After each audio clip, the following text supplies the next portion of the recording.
All right, let's dive into one of the wildest survival stories in American history. We're talking about a brand new nation, born from a revolution that was immediately just pushed to the absolute brink of collapse, and there was one guy who had to try and save it from itself. Let's get into it.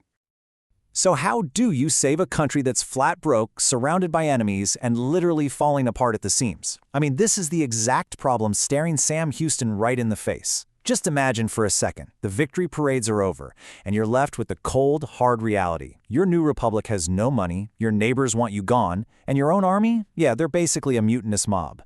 So, what's your first move? To really get what Houston was up against, you have to understand the state of the Republic of Texas at the time. We're not talking a few bumps in the road here. We're talking about a nation on the verge of complete and total failure. And this right here, this is a perfect storm. It's like a chain reaction, right? You've got this crushing national debt, which means, well, you can't pay your army.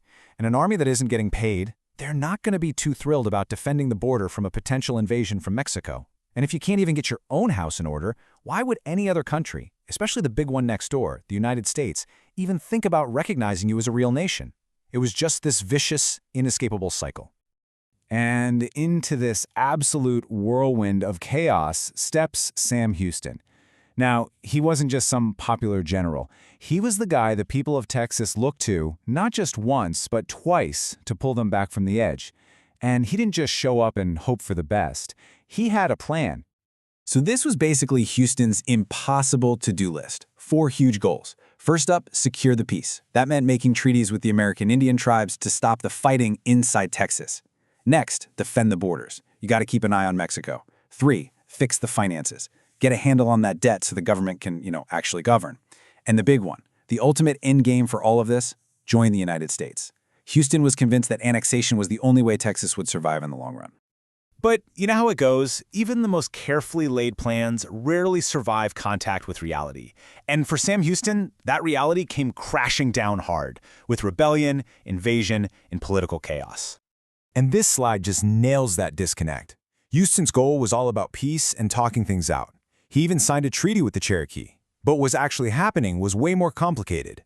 You had the Cordova Rebellion, where Tejanos, that's Texans of Mexican descent, felt like they were being pushed aside by the new government. So they teamed up with native tribes who were afraid of losing their land.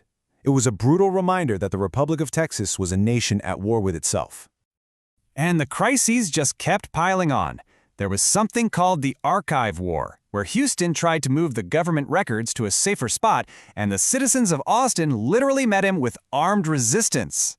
Then, over in East Texas, a local feud blew up into the Regulator-Moderator War, and it got so bad Houston had to send the militia just to stop a full-on civil war from breaking out. It was just putting out one fire after another. And just when you thought things could not possibly get any worse, an old ghost comes back to haunt them. General Santa Anna, the very dictator that Texas had defeated to win its independence, was somehow back in power in Mexico, and you better believe he wanted revenge. Before long, Mexican troops were crossing the border again, and that threat of a full-scale invasion was very, very real. Well, a group of Texan soldiers got fed up with all the cross-border raids, so they decided to take matters into their own hands. They completely ignored orders from their commanders, and about 300 of them launched their own unauthorized invasion of Mexico, aiming for a town called Mir. It was a reckless move, and one that was about to have absolutely devastating consequences. As you can imagine, the raid was a total disaster. The Texans were captured, and to make an example of them, Santa Anna ordered this incredibly cruel punishment. It was a lottery, really, a lottery of life and death. And as you can see, the odds were not good. This event became infamous. It's known as the Black Bean episode. It was horrifyingly simple. The captured Texan soldiers were forced to draw beans from a pot. Inside, for every 9 white beans, there was 1 single black bean. If you drew a white bean, you lived. But if your hand came out with that black bean, you were executed on the spot.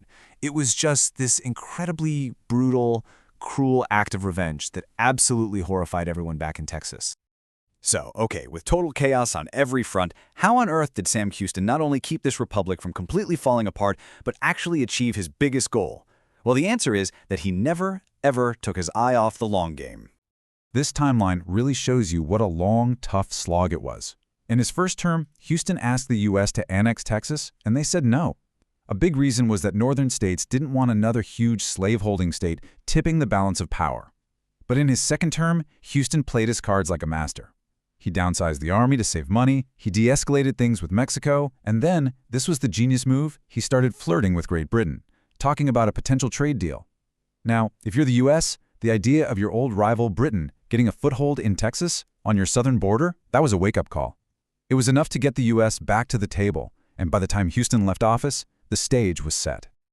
And that's really why Sam Houston's story is so much more than just a dusty piece of history. It's basically a masterclass in crisis management. I mean, the things he was juggling, balancing a budget, protecting national security, and playing this complex game of international diplomacy, those are the exact same challenges leaders are dealing with right now, today. Which brings us to a really interesting question about leadership, right? Sam Houston, he achieved his big, long-term goal. But he only got there after navigating one near disaster after another.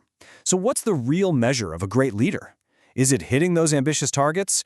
Or is it just surviving the chaos to fight another day? It's something to think about. Thanks for watching.